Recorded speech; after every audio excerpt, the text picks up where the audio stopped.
The Return of the Twelves by Pauline Clarke. Chapter 20. The Brave Old Duke of York. As Stumps floated along on his back, what had seemed the total silence of his swoon changed to a gentle swirling jangle, the song of the river.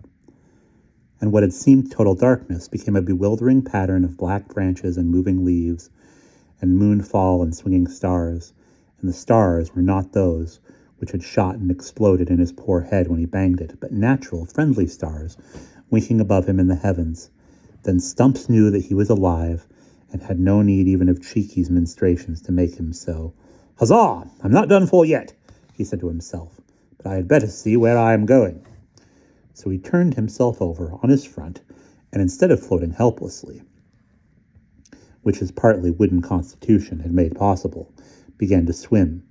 He also began to sing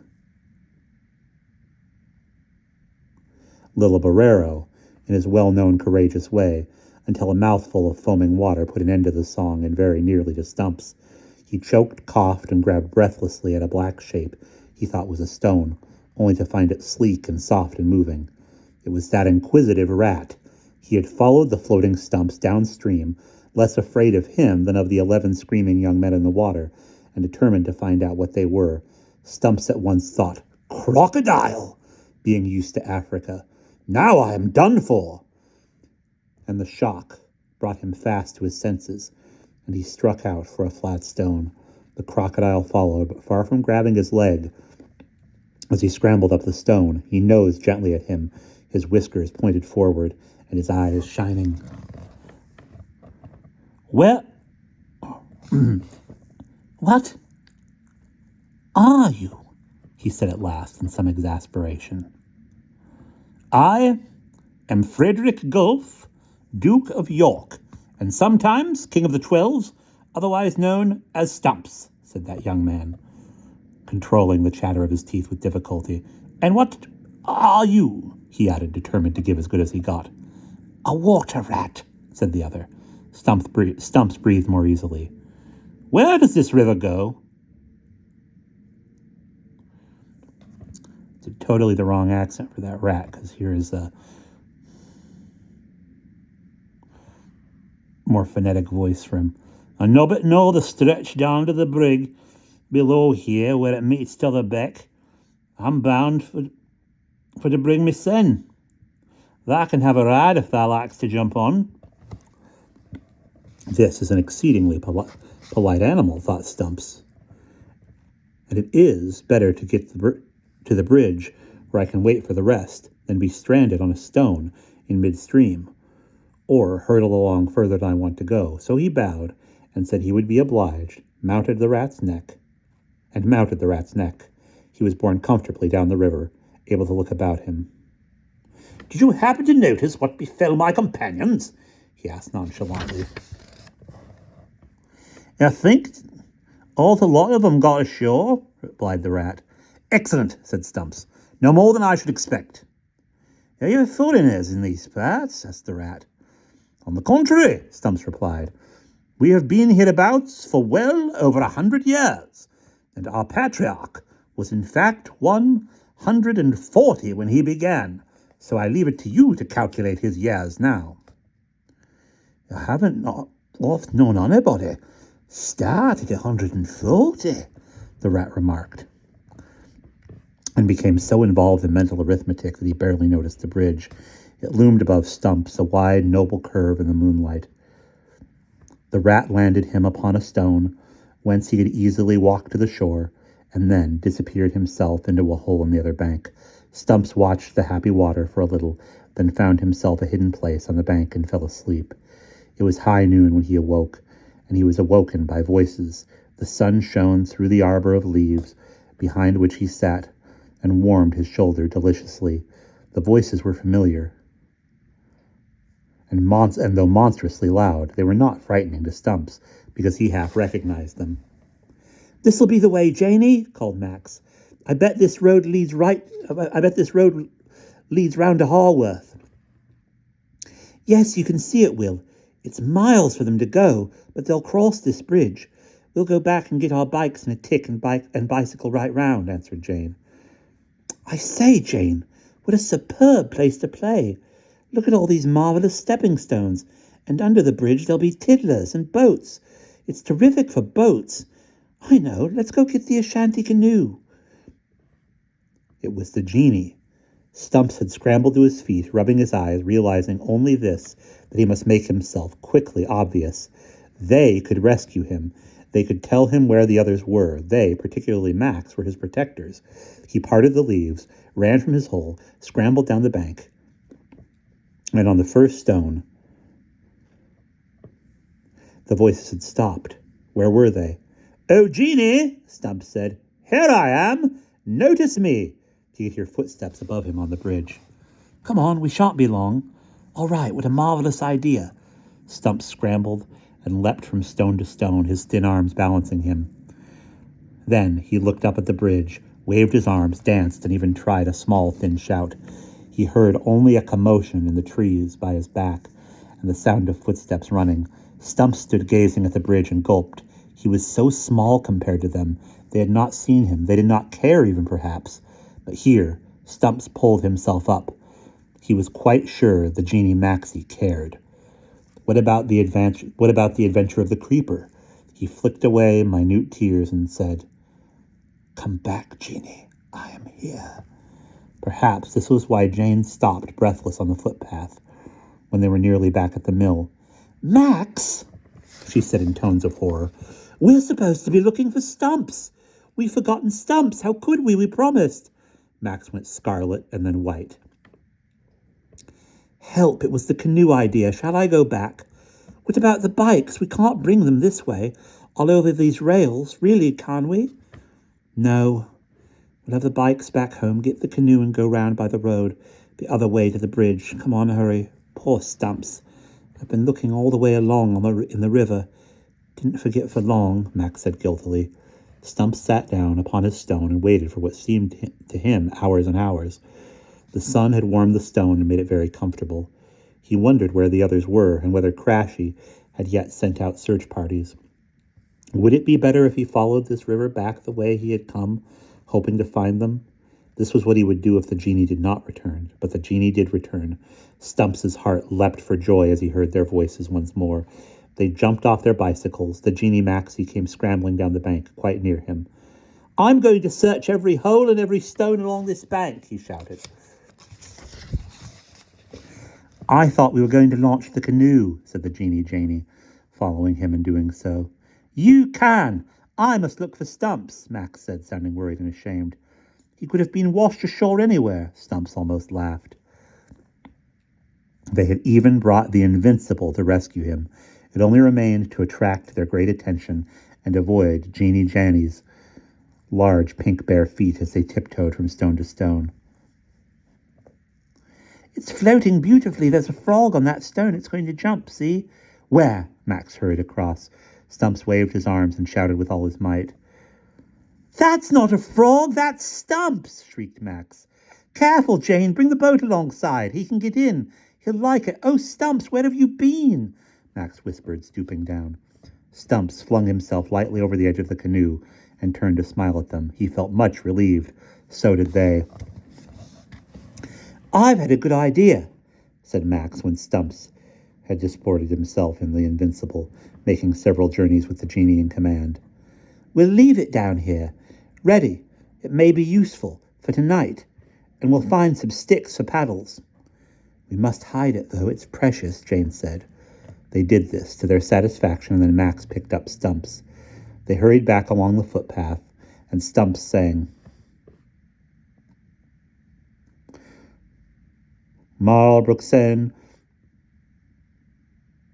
that and Taguri," all the way along in a voice like a gnat, but it jerked as Max moved. It reminded Jane of singing as her mother dried her hair when she was little.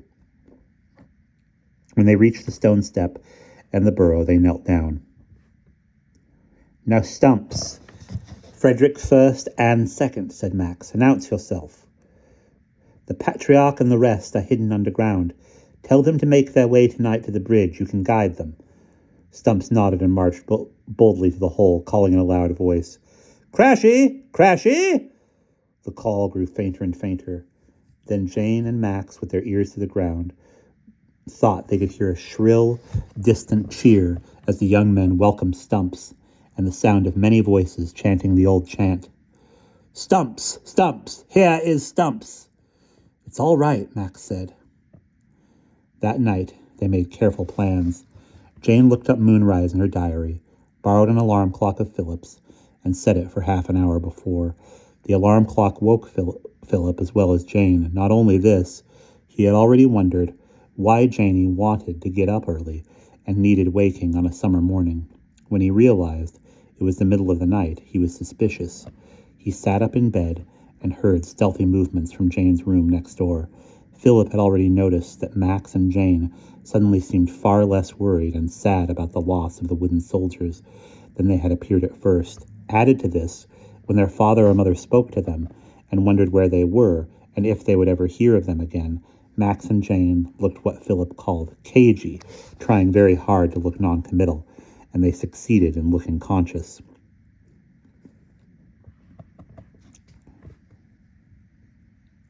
He had already wondered if Max and Jane knew where the soldiers were and were not telling, for Mr. Morley had not been persuaded not to go to the police. Or for Mr. Morley had been persuaded not to go to the police.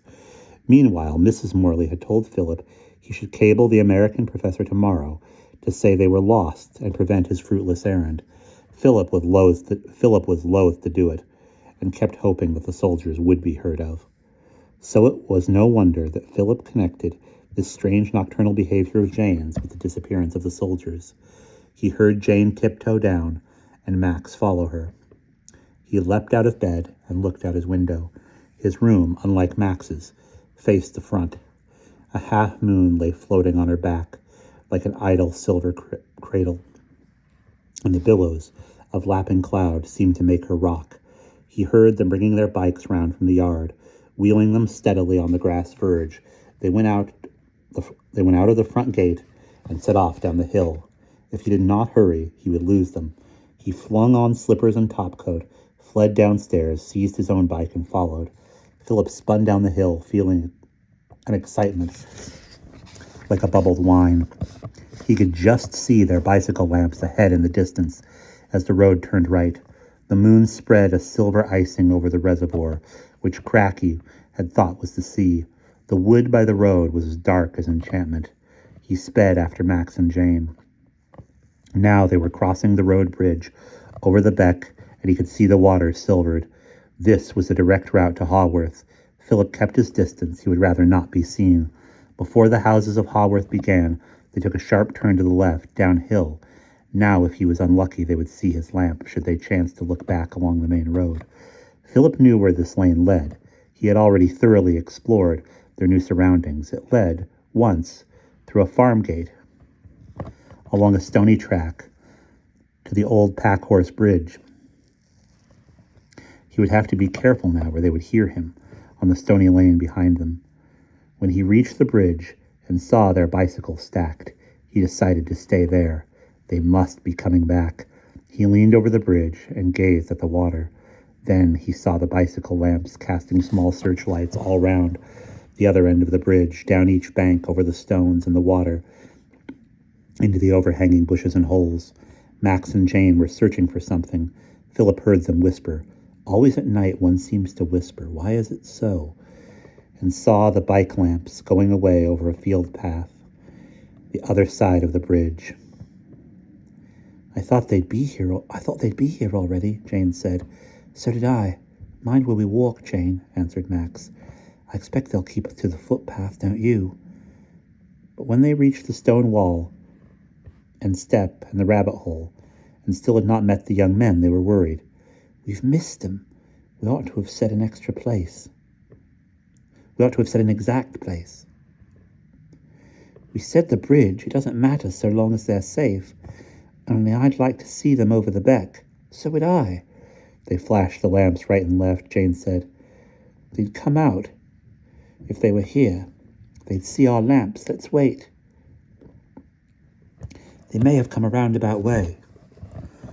She sat down on the field path not far from the bridge, and Max flopped beside her. Isn't it fun being out at night? She said. I'd be afraid if you weren't here, Max admitted. So would I, a bit, if you weren't, said Jane. She lay back and looked at the moon, and suddenly sat up again, as if she'd just lain on a thistle. Maxie, listen, she said, putting her ear on the ground. Beneath the cold grass, they could hear the faint and distant strains of martial music. Their ears to the ground, they listened, hardly breathing. The sound became clearer and clearer until it was recognizable, frail insect-like singing, but singing, a marching song sung to a brisk measure. Now Max could hear the words, though still muffled. Oh, the brave old Duke of York, he had 10,000 men. He marched them up to the top of the hill, and he marched them down again. Then the song emerged, clear and fast. Like an underground brook reaching the surface, Max and Jane stood up and looked about them. Just ahead, from another hole, came the column of young men, 2 by 2, singing lustily. And when they were up, they were up. And when they were down, they were down. And when they were only halfway up, they were neither up nor down, they sang. Cracky and Tracky first, now clapped hands for several paces to the rhythm, having no drum at hand. Monkey and Cheeky, Gravy and Bravey with the flag, Perry and Ross and the cannonballs, Sneaky and Stumps, the Duke and the Patriarch. Jane kept them in the beam of her lamp, while Max turned his discreetly away. The sight was so enchanted that Max and Jane said nothing, but watched the march of the 12s from behind until they reached the approaches to the bridge. They'll expect us there if Stumps gave the message, Max whispered. Jane nodded. Max came up gently as the 12s halted, turned off his lamp, and stooped down. It is I, the genie, O 12s, he whispered. They cheered. Will you cross by land or by water? Max said. The canoe is moored at the edge. The 12s were tired after their long underground march and chose water. Moreover, despite their adventure last night, they had an irresistible tendency to choose water. They had never forgotten the Invincible and the journey to Africa. Philip, cold on the bridge, at last saw Jane's bike lamp lighting up the far bank and the flat stones. He saw Max crouching down over the water. He thought he saw them launching the Ashanti canoe. Philip now turned on his own strong lamp, shone it down upon the water, and saw the strangest sight he had ever seen. Caught in the beam, the canoe began to cross the black water, ferried by small, sensible, active wooden soldiers using poles and paddles of stick, shouting orders to each other, rounding the stones with care, and at last safely drawing toward the near bank. Max and Jane thudded past him on the bridge. Phil, gasped Jane as she ran past. Philip felt sick in his stomach. And that is the end of chapter 20.